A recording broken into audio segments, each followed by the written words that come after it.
There are a lot fewer two-parent families. What's worth more, a dollar today or a dollar tomorrow? Almost nobody gets out of love alive.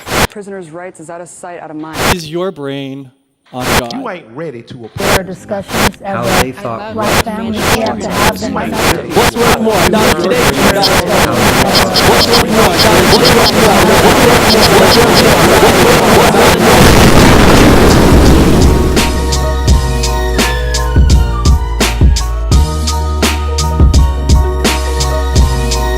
Welcome, folks, to your Reality Gurus, the show we take a commonsensical approach to issues through complex conversation. I am your host, G. Cleve, and I got my man, DB. DB, say what's up to the people, brother. What's going on, people?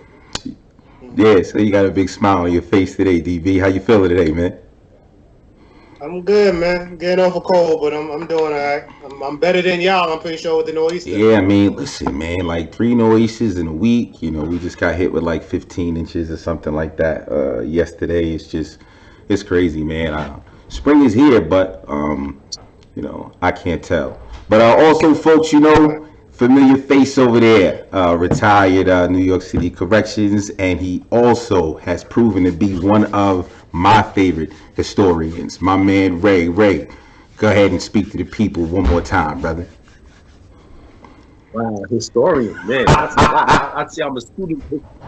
I'm a student of history. I'm not a historian. I got you. I'm a student. Well, either way, man, you know more than I've known, and you've basically opened my eyes to a lot of stuff, man. So I give you that credit and stuff. So hopefully we get something, you know, for today's show. So let's get into it, folks. Byron Allen.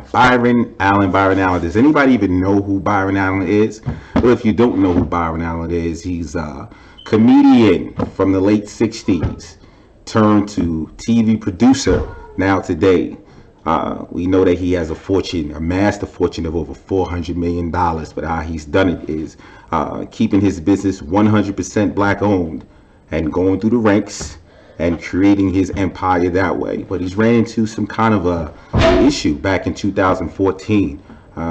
He actually filed a lawsuit against DirecTV and AT&T, stating that they weren't carrying 100% African-American owned companies. They weren't giving any carriage on TV and stuff like that. So, you know, he took a 150-year-old law, put it in place to protect the slaves after slavery, and wind up winning this lawsuit. Well, actually not winning the lawsuit. It was actually a settlement, but it was a win for him because he got 7 of his TV shows and stuff carried. But here's the question, man. What does this all mean? What does this mean? A 150-year-old law being able to be used by an African American today and get big companies like DirecTV and AT&T to crumble. What does that mean today? Let's go ahead and let's ask Ray. Ray, tell me, what do you think a situation like that, is this a win? Is this a win for the descendants of slaves in this country? Well, actually, the lawsuit is still pending.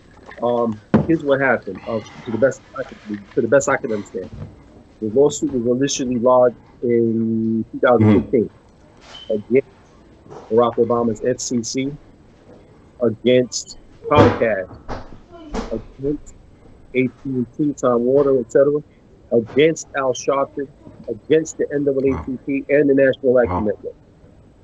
$1 million lawsuit. To the best that I can find, an African-American judge dismissed the lawsuit, but on appeal, a Chinese judge, Judge Wu, reinstated the lawsuit and said no, he has grounds to proceed. So that should do away with our, that should help us do away with our, we're proud of having black judges.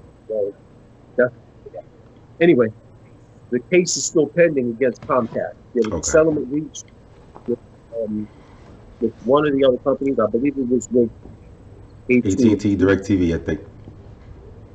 Yeah, right. Because when I turn on DirecTV here in the house, I see Entertainment Studios network content. I see that. But Comcast is holding out. Now, okay, the question is, what does it mean? Okay, this lawsuit is important for us, not merely because it's Byron Allen's company, not merely because of what it means for representation in the media, it means a lot to us because what I realized today, so many of us are running around scratching our heads. We're not sure about why Eric Garner, Trayvon Martin. We don't understand why. We're still scratching our heads. We're still confused. And what I found for myself, scratching my head at the same question, doing the research, I found that we don't understand our legal status. The legal status that comes with being descended from slaves in America. He sued the federal government and these companies under the Civil Rights Act of 1866. Now here we are, 2018.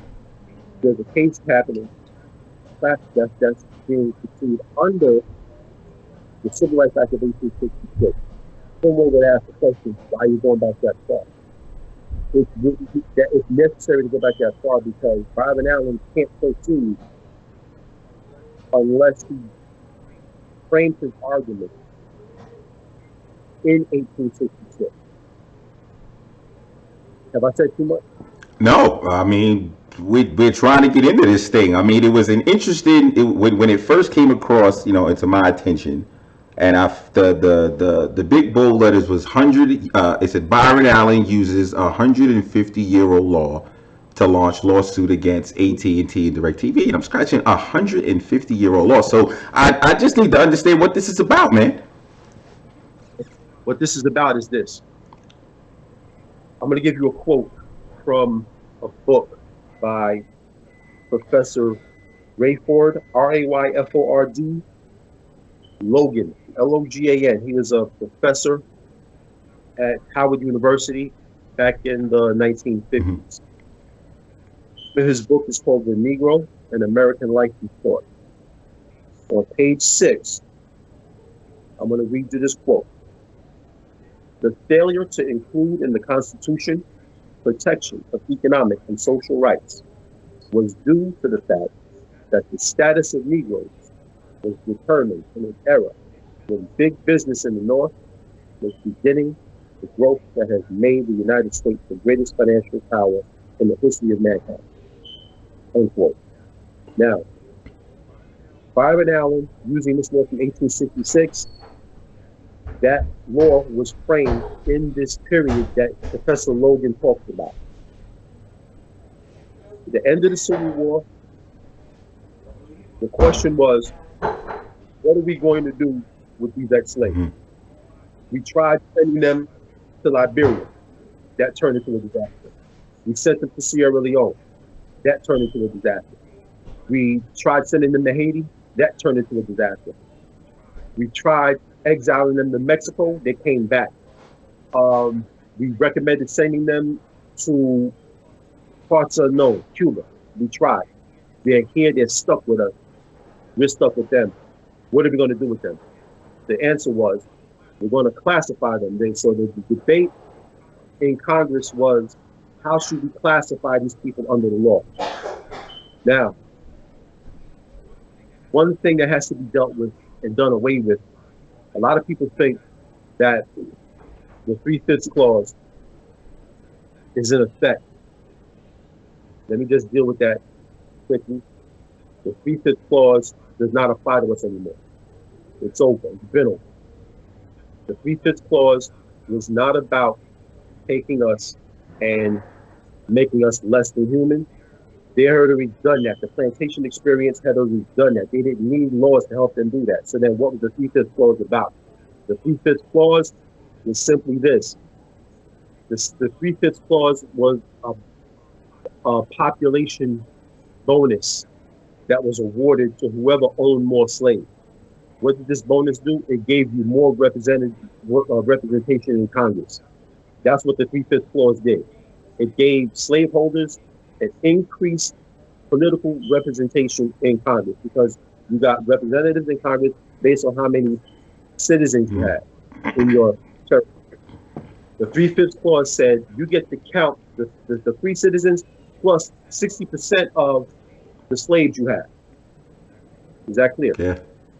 So based on that bonus, that gave the slaveholders more political representation in Congress. So in a sense, you can say this country fought the Civil War because the 3/5 clause. The 3/5 clause gave the slaveholders more political power, more economic power versus the industrialized North. This is a problem. That's why they had to go to war. So the 3/5 clause, that is not us. Why? Because the 14th Amendment made us citizens. The 14th Amendment made us citizens. You have to understand that. So people running around here today confused as to whether or not we're citizens. No, we are citizens. I have another question for you, which shows you what that citizenship did to us. Quote, same book from Professor Logan, quote, the Negro does not excite antagonism because he is black, but because he is a citizen, and as such may control an election. That the Senator William Windom, W-I-N-D-O-M from Minnesota. So the fact that the radical Republicans who went to war against the Confederacy, the radical Republicans demanded that we become citizens. And they wrote legislation, or they wrote us into the Constitution that made us citizens. This is important because it leads into the Civil Rights Act of 1866. Now, we became citizens in 1868, in April. But before that, 2 years before, in 1866, there was the Civil Rights Act of 1866. This was the very first legislation at the national level that was passed to deal with the status of the ex-slave. Basically, it says all persons born on the United States soil will be citizens. If you look at the 1866 Civil Rights Act and the 14th Amendment, you'll see that the language is basically the same, almost the same. That's because the Civil Rights Act was just that. It's an act, A-C-T. It's an act. That means it doesn't have the weight of law. Gotcha. Okay? Therefore, the Civil Rights Act of 1866 became the 14th Amendment ratified in 1868. So, the radical Republicans who pushed for the Civil Rights Act of 1866, they said that's not strong enough. We need to write this into the Constitution so that no one will be able to repeal it. So the Act of 1866 was the first attempt at establishing political, no, let me change that, establishing civil, and I have to frame the word civil here, because if you look in the research, you'll find that it's called civil rights because under the law, civil rights means all activities that have nothing to do with government. Does this get? Yeah. It's not there. No, this is good stuff. Go ahead.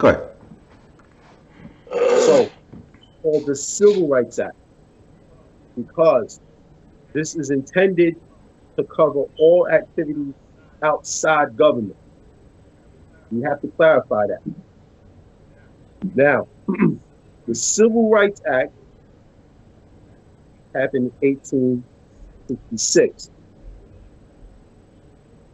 In history, you'll know that there are things called voting rights. So you have civil rights and voting rights. One deals with your life outside government. Voting rights deals with your political power.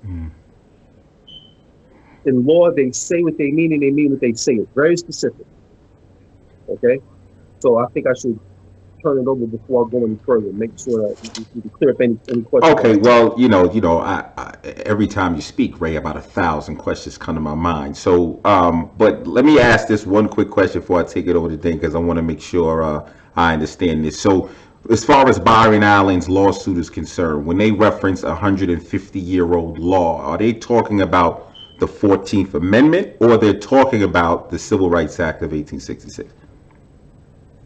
The Civil Rights Act of 1866. Okay. Now, why, just so I'm clear again, why did he have to reference the Civil Rights Act of 1866 if, based on what you were saying, they kind of read the same? Now, in other words, why is he going to the act if already was made into law? This is what I'm saying. Because I haven't had a conversation with him. I haven't seen him talk about it. But if I had to take a stab at it, I'd say he chose the Civil Rights Act so that he could demonstrate and highlight to African American people that you and I occupy a very peculiar legal category in America. We're citizens, without a doubt. We're citizens. However, despite the fact that they're citizens, that's just citizens on paper. There was a movement, and I have a lot of quotes here that I want to bring out that demonstrate there was an effort being made at the time that they were trying to determine our status. They decided on our status. I call it, this is just my word, I call it citizens without resources. Citizens without resources. This is the best way I can find to sum up the category that we occupy. They framed us to become citizens without resources. Now, Byron Allen chose that act to demonstrate to us that we are operating in a legal space that we have to understand. You have got to understand the legal status of the descendants of slaves. If you're going to answer, if you want answers to any question, just find the update thing. Why Eric Garner? Why Fernando Castillo? Why Sandra Bland? Why did this happen? It happened because when you come from slaves in America, you occupy a legal category. You occupy a peculiar legal status by which no one has to respect your life, your property. No one has to respect these things. You can kill an Eric Garner on television. You can kill Fernando Castillo on Facebook Live and still get away with it. Why? Because it's not written into the law. It's carried out in custom. And you have to understand the difference. It's not written into the law, but there was an there was a verbal agreement. A verbal agreement that was reached around this time that this law was framed. The verbal agreement says, do what you want with them niggas.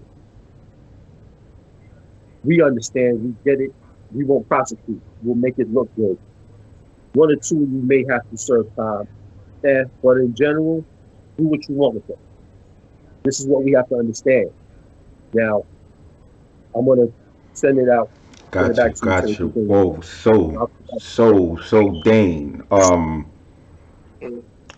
Byron Allen. So did you get a chance to kind of? I read some of it. Okay, 150-year-old law was used to launch a lawsuit against AT&T, DirecTV, and a slew of other individuals. What do you think about this situation, especially since Ray said Comcast is still holding out, but AT&T, DirecTV have actually settled. What do you think about this situation? What do you think this means? I think it is a start. Like I think some of what I've been hearing, especially just now within the last few minutes, had me thinking like one of the things about law and the judicial system, a lot of it also has to do with interpretation, which is why you have the Supreme Court. This is why you have cases that always come across. This is why you have situations where you have, I don't know if you ever heard of Plessy versus Ferguson. Indeed. Which was the case about segregating railroad cars, which created the separate but equal clause that eventually was challenged later on by Thurgood Marshall about the separate but equal clause. This to me kind of rings the same way, like taking an old act, putting it into light, and putting it today's light because we're still affected by the things from back then. This to me speaks to that, and this is opening that door if only by insight alone is opening that door by how we're still affected by these things, how we still been promised these things, but how things along the line has been judged a different way to separate us from it. And I'm actually curious to ask, because when you asked the question about why he picked the act over the amendment, I'm wondering if there's something specific in the actual act that talks about. Yeah. That talks about resources, Right. Okay. like to talk about what we're supposed to be granted, which I Yes. think is another reason why he probably picked it. Yeah. If you Google it, if somebody Googles it right now, what you're going to see is that the act contains specific language related to contract. Gotcha. It relates specifically to contract. Gotcha. You said relate specifically to contracts. Relates specifically to contract and business, economic contract. But I know that it speaks to contract. Okay. And I guess it would be about the quality of contracts, like how much contracts, like you had the same opportunity, whether black or white, to go for a contract or something to that. Okay. Because you're talking about 1866, the slaves that built off the plantation for basically a few months. They're in the South. How will they be viewed? You remember now, this is the United States of America. Everything happens in the law book.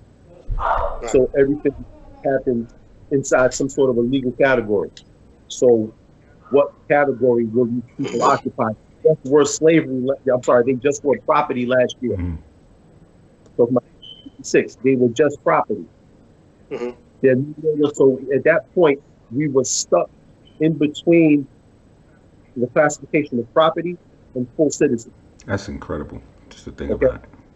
We were between property and full citizen. As a matter of fact, if you look on the census record, the first time we appear with actual first and last names on the census record was 1870.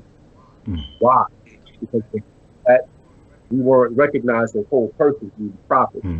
In that mid period comes the Civil Rights Act of 1866 to address the new status. At that point, things were in a state of flux. Things were in a state of transformation at that point. We were in a transformative period. We were in a mid phase, if you will. And in this mid phase, there was a lot of debate about what happened. The 13th Amendment, which abolished slavery, that was a political fight over, like this, I read today where Thaddeus Stevens and Charles Sumner, two radical white Republicans, who are the two, in my opinion, are the two best friends we've ever had in Congress. These two people, these two white men, said that the 13th Amendment wasn't hard enough. So the 13th Amendment, as it's written, was actually a compromise. It was a compromise from a much harder version. Because the 13th Amendment is written to permit slavery. If you look at it, it permits slavery. It doesn't abolish slavery altogether. It permits slavery in the case of the Commission of Appeal. Interesting. It permits Interesting. That was a compromise. So that was the 13th Amendment. And it didn't make it illegal either, from what I understand. You could still practice slavery. I think the only thing that was illegal was peonage. But you could still actually have slavery. And you kind of did. But, as a matter of fact, there was slavery, but people still held until the 1940s. Right. So, based on the new arrangement that they worked out after emancipation was how to recapture African Americans and control their labor. So that's when the prison industrial complex really began then, because the prison industrial complex, prison and industry merged. You were in prison to work for industry. That was then. So we're talking about the 13th Amendment. Now we're in that mid phase now. The 13th Amendment was 1863. 1866 comes an act. But the radical Republicans were still in play. They were still in power in Congress. This amendment, this act, I should say, this act was actually, like I said, it was a midpoint. It was on its way somewhere. It was an act, but it became written into the Constitution because they understood the nature of this devil that they were fighting in the South. And they understood you have to put things in stone for these people. If you don't put it in stone, they won't honor it. Gotcha. So the amendment is that stone that gave us citizenship. Gotcha. That's interesting that you reference the putting in stone, because I know, you know, when we have the conversations about policy and stuff, you're really, really big on that. And that right there was an interesting point, you know, for me. But now I'm interested a little more about the act versus the amendment, only because since it was written into law, and he referenced the 150-year-old, you know, Civil Rights Act of 1866. I'm kind of wondering, maybe I don't understand act versus amendment, which trumps what, but how would the act be something that he could use if an amendment had already been into play? Like, I'm thinking that the act, you know, some of the language is put into the 14th Amendment, but I'm wondering if they omitted the parts about the contracting. That's what I'm wondering. Well, the act, okay, here's the thing. Take a modern day example. DACA, Deferred Action for Childhood Arrivals, right? It's this big fight we're having right now over illegal immigration. That is an act. It's an Obama era act. It was actually begun under the Republicans. It was begun under the Republicans, but Barack Obama put the finishing touches on it and pushed it through as an act. Now listen, here's the thing. Donald Trump comes in, he takes the act, he looked at it, he says, okay, this is up for review now. Okay, listen, here's what I'm gonna do. I'm killing this act. I'm killing it. But I'm gonna give you 6 months, Democrats, to make this law. So I need you to take this from act into law. Simplified, look, schoolhouse rock. I'm just a bill, I'm only the bill, and they vote for me on the Hill. He told stages of how a bill becomes an act, becomes a law. Right. Okay? Now, here's the thing about the act. And my opinion on why he referred to the act. Simply because the act has never been repealed. Trump came in office to repeal DACA. Get it done. Gotcha. How can you repeal the act if the act is challenged in the court as unconstitutional? Gotcha. And that's what I think a lot of this is what I'm thinking is answering the question is because, you know, even if you have the amendment or you even have act, it has to go to something actual. So like if like how he mentioned DACA, when you have DACA, you can't really challenge anything that happens in DACA until it is put into court, right? Until you have a situation. So now that Byron Allen has a situation where he feels he's being discriminated against, now he can put this act out and show, this is what I'm granted. This is what is told. This is the words. This is the stone that's set, and put that out to show this is why I'm being discriminated against and why I should get it. So you kind of need that to do it. I asked that, you know, for my own clarification and also for anyone listening, because I actually saw a little clip, a little interview he did, a little radio show, and he was explaining specifically to the lawsuit, though. So, you know, we're talking about the act in broad sense, but he was talking about specifically for the with the lawsuit and how he was using it because the discrimination was there wasn't any 100% African Americans, or let's say the small percentage of 100% African American companies having a space in this world that the guys are in. And the reason I mentioned the act, because I was wondering if there was something special about it, because he actually said that it won't stop here. He said this opens up the opportunities for African Americans to get inclusion in in financial institutions and stuff like that. So I just want to make sure that, everything that we're putting out here for the people, like if they go and doing their own independent research, we're putting out everything they need to know. If this is something they want to look into a little bit more. So that's really why I asked that. So Ray, man, what would you say to people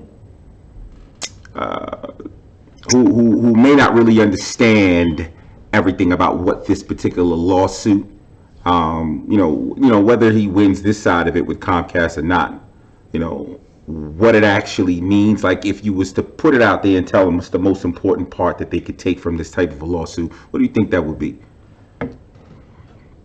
Okay, the single most important thing to understand for me, from my perspective, all right, I'm just one person. I always say this, and I'm going to say it again here. If your ancestors walked off of the plantation in 1865, 1866, or if they ran away like mine did in 1863, you are a protected class in American law. Mm. You are a protected class in American law. So if that's the case, then why are we catching the hell that we catching today? We're catching that hell because you have a bunch of con men. You have a bunch of con men, let's just call, for the most part, black celebrities. You already dealt with it. You have con men who are paid to keep you out of the political arenas. Have to understand. You have con men who are paid to sell you cheap liquor. I'm not calling them liquor. You have men who are paid to be fake men for failing liquor companies and selling you liquor that the people who they're trying to be, they won't even drink it, but they'll sell it to you. But that's just one of their gimmicks. Their main function is to keep you out of the political arena, keep you from pursuing your claim in this country as a protected class, as a member of a protected class. The most important takeaway from this lawsuit is, from Byron Allen, coming from his lineage, he has protection under that law. He has protection. And he's sending a signal to us.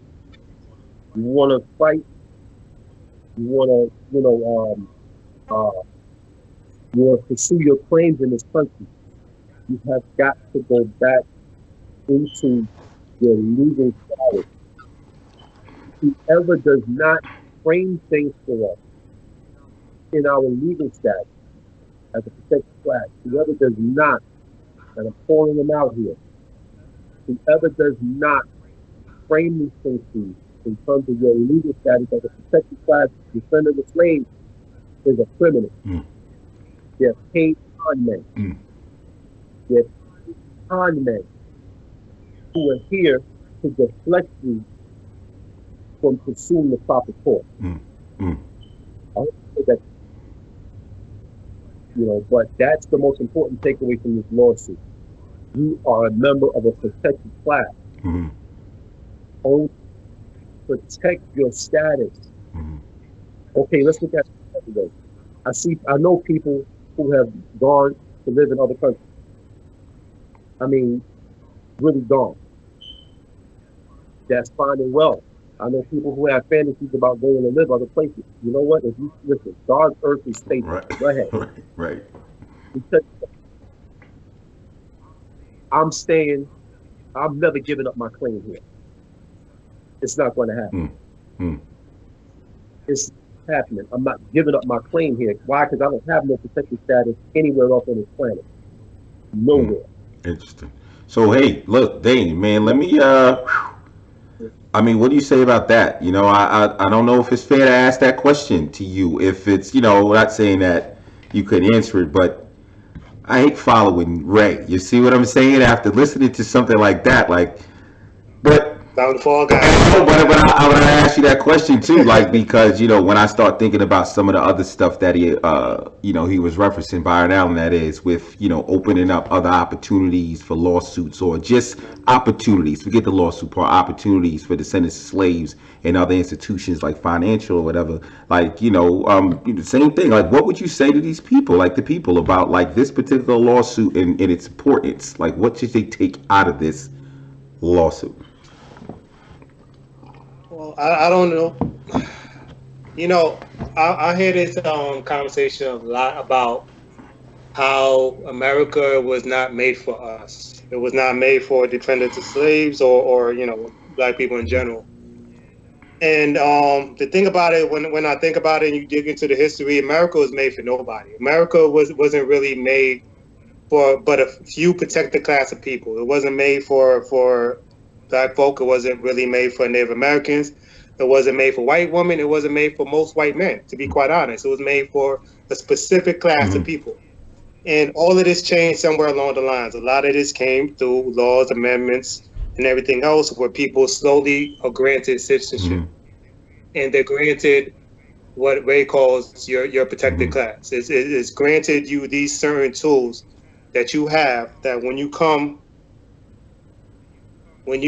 into a certain field, you have these certain access. You have a certain access to these tools that can be used to protect yourself, or it can be used not to move yourself further when you feel that you're being subjugated to. That and that's probably the biggest thing I could take from it, whether win or lose, showing that not for nothing. Let's go back to Byron Allen, because on top of this, even while he's still having a lawsuit, he's still doing a lot of things within business that I think a lot of this probably opened up, just having a lawsuit itself. Because even today I read something about him acquiring the Weather Channel. Oh, wow. So he's still actually making a lot of money and doing a lot of things. So this shows that regardless of anything, you could use these same tools. You could use these same things that you have to protect yourself, to make yourself better, to go back to previous examples. When it comes to situations where cops kill black folks, that they know that there's some kind of repercussion legally, that there's a possibility that all this stuff withers down. And this is stuff that, to me, probably should be taken away from. The thing that I found interesting is that being that this made like news and stuff, of course, you're talking about some titans, giants, millionaires, billionaires. But I still thought it was interesting because I had never heard of someone using this as a basis for inclusion. Have, either of you, I'll ask you, Ray, have you ever heard of any African American using this as a platform for a lawsuit, like a basis for a lawsuit? I'd never heard of it. When I heard of it, this time with Byron Allen, I said, wow, this is an education here. So that put everything down and go back. Let me give you a little bit of background. I would say maybe in the year 2000, I read one book about Reconstruction. It was written by Lerone Bennett. And he's a famous black author. He wrote a book about Reconstruction. I kind of got something from it, but at the time I wasn't ready for it, so I had to put it down. I came back to it again last year. Oh boy, what was it? My mind was ready for the information at that point. So around that time is when I started looking at this Byron Allen lawsuit. So the two coincided. By the time Byron Allen announced this, I said, wow, I had been meaning to go back and study that period anyway. And once I began to open up that period, that answered all my questions. When I say all of them, all of them. I was confused as to why a police officer can kill me in broad daylight on television and nothing happened to him. It's because of the agreements that were reached back then. Listen, Rutherford B. Hayes was the president who was elected 1876. Okay, in order for him to get elected, he had to reach what is known as the Compromise of 1877. What does that mean?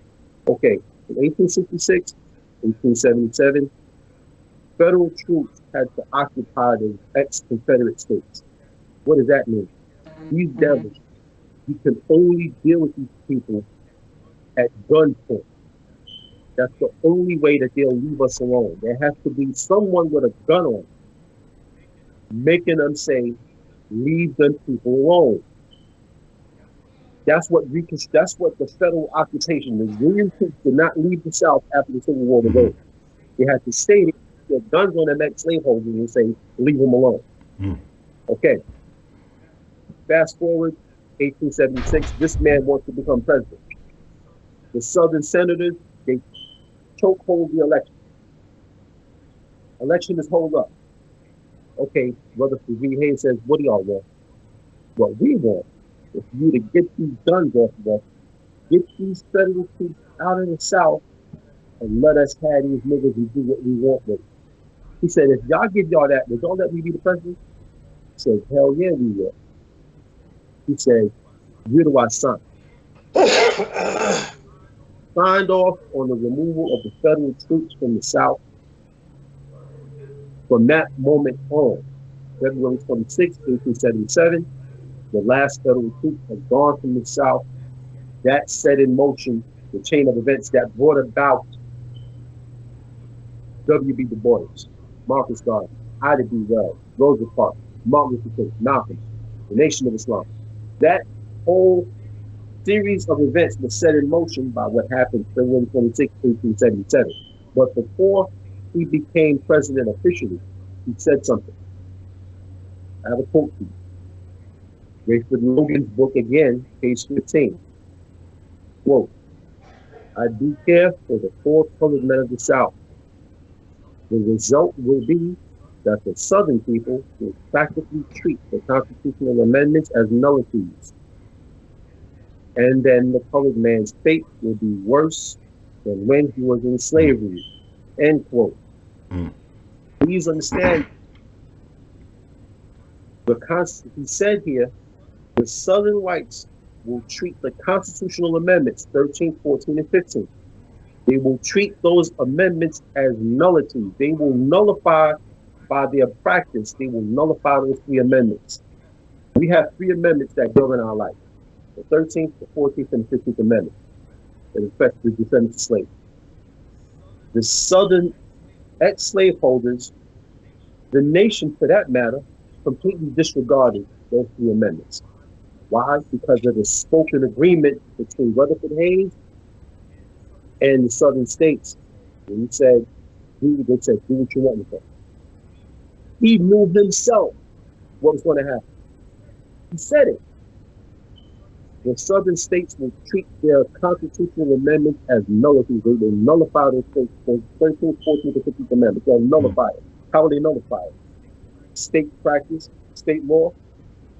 They'll nullify those amendments. Those will just be words on paper. They won't mean.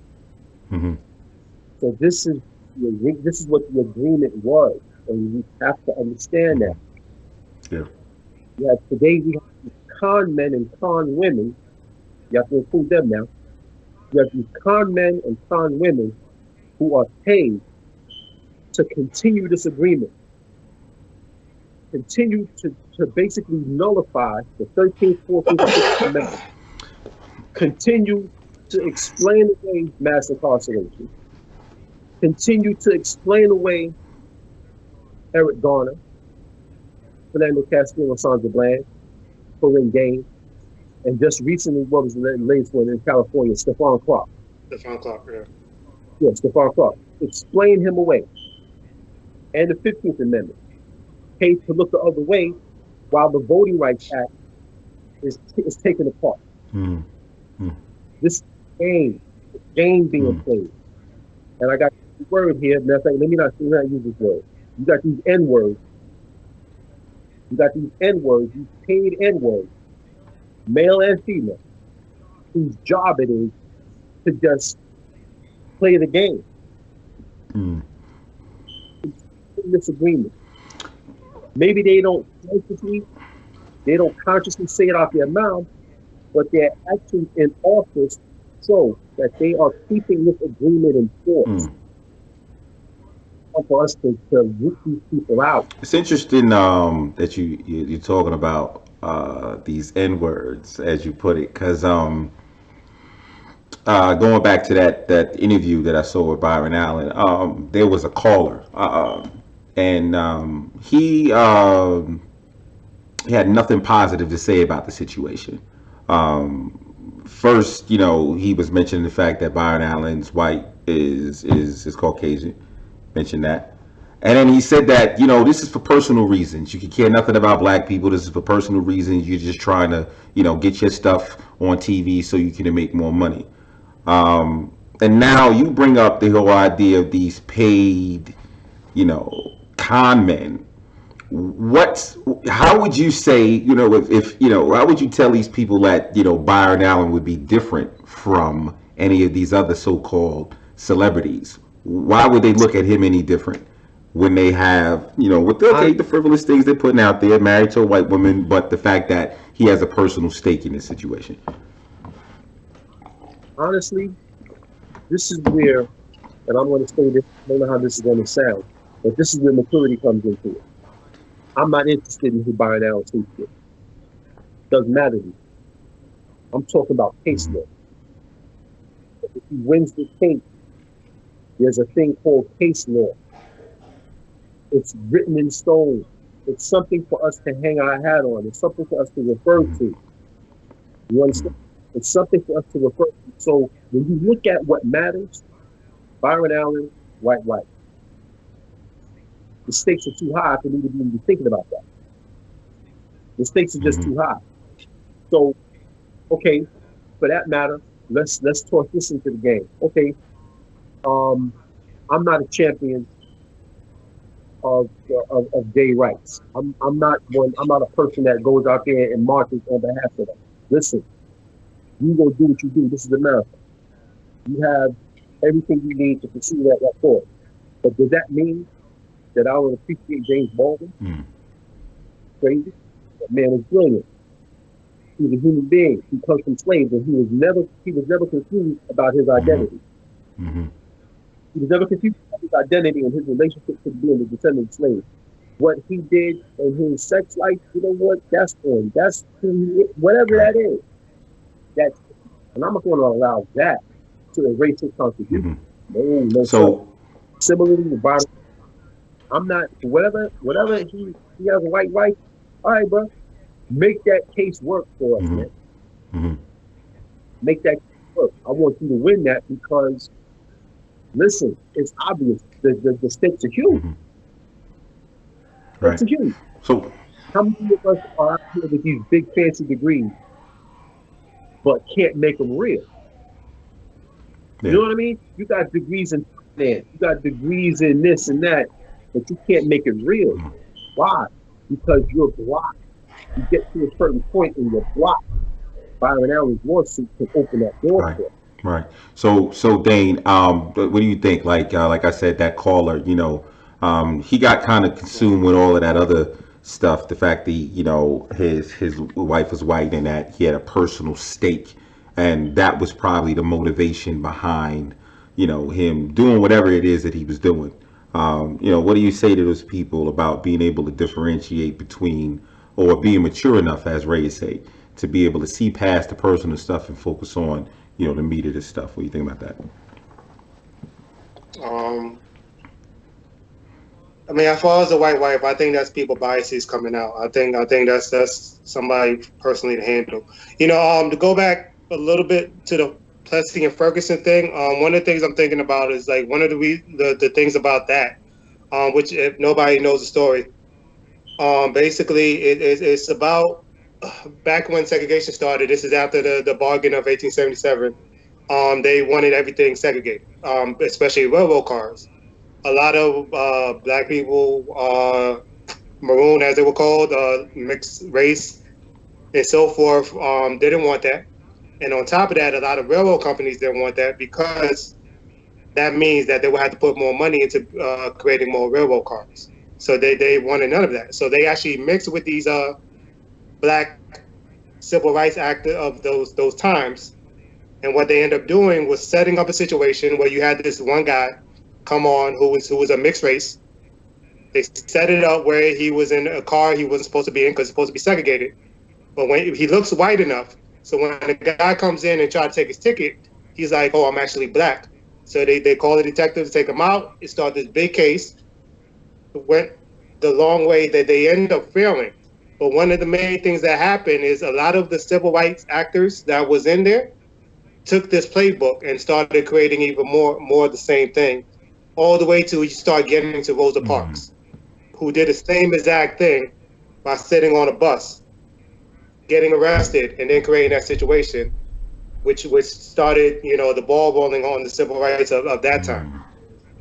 I kind of see the same thing with this, regardless of whatever his personal stake is, whether he's a railroad company in the Plessy and Ferguson case. This kind of opens up the door for the next stage. And this is the stuff that I'm looking at. It's not necessarily the person, it's more the weapon. You know what I mean? It's more like, how can now you use this or somebody else use this to further where we have to be within in this nation. So that's how I see it, and that's how people should look at it. All that other stuff is personal. All that other stuff is how you feel somebody should be acting for your own cause, which does not help anything at all. Well, I just thought that was a good opportunity to ask the question, since Ray was talking specifically about these con men and everything. But personally, me, I feel the same way you guys do. And even the take what Ray was saying about the maturity, man. That's how I really feel about. This is just a few different situations, even when you talk about celebs or whatever, like there's certain messages, that come out of, individuals' mouths that you may not, agree with, stuff they're doing personally, but there's some stuff to it. And, that caller, I just, wish that he had paid attention to what Byron Allen was saying prior to his call. Possibly he was on hold and didn't even hear it, but he probably would have kept his mouth shut if he heard what he was saying before, because Byron Allen wasn't saying anything, specifically about his situation. He was talking about what could others do with this information. I still find it kind of strange that this is, like something that's never happened before, especially with what it is that he was referencing, how far back he was going. It makes me wonder that why no other companies, no one else thought to use this. And I'm not even saying it's never happened, but again, I mentioned the fact it was on a large scale because you talk about millionaires. But I'm wondering, why aren't more people, taking advantage of this situation? But I guess hopefully this thing works out. I kind of feel like, and I probably don't take as strong a stance as Ray does, but I'm kind of feeling like because I don't take that stance because I think it's bigger than just celebrities when that goes. Because you have black politicians that do the same thing. You have a lot of clergymen that do the same thing. But I think a lot of it is that we're blinded to it. I think it takes one person like maybe Byron Allen to open up that door so that you can actually see. Well, I'll tell you what, I hope things, I'm gonna stand by and pay attention and see how this thing works out with the Comcast side of things, man. Either way, man, I'm gonna continue to do some more research on stuff like this to find out how, business owners, African American business owners, descendants of slaves, can take advantage of, or kind of use this to assist them with, moving forward and doing the things that they do. But folks, it's been a great show. My man DB is always here, so is Ray. Any of this information you heard today, go ahead, like, share, subscribe, and check it out. I'm G. Cleve, Reality Gurus. Take care.